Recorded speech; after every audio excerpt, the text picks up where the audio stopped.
वरुथिनी एकादशी व्रत कथा। धर्मराज युधिष्ठिर बोले, हे भगवान, मैं आपको नमस्कार करता हूँ। आपने चैत्र मास के शुक्ल पक्ष की एकादशी अर्थात कामदा एकादशी के बारे में विस्तार पूर्वक बतलाया। अब आप कृपा करके वैशाख कृष्ण एकादशी का क्या नाम है तथा उसकी विधि एवं महात्म्य क्या है।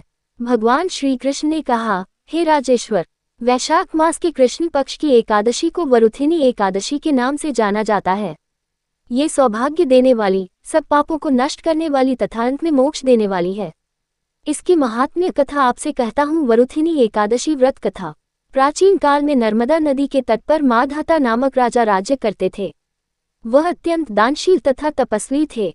एक दिन जब वह जंगल में तपस्या कर रहे थे, तभी न जाने कहां से एक जंगली भालू आया और राजा का पैर चबाने लगा। राजा पूर्ववत अपनी तपस्या में लीन रहे। कुछ देर बाद पैर चबाते चबाते भालू राजा को घसीटकर पास के जंगल में ले गया। राजा बहुत घबराया, मगर तापस धर्म अनुकूल उसने क्रोध और हिंसा न करके भगवान विष्णु से प्रार्थना की। करुण भाव से भगवान विष्णु को पुकारा। उसकी पुकार सुनकर भगवान श्रीहरि विष्णु प्रकट हुए और उन्होंने चक्र से भालू को मार डाला। राजा का पैर भालू पहले ही खा चुका था। इससे राजा बहुत ही शोकाकुल हुए।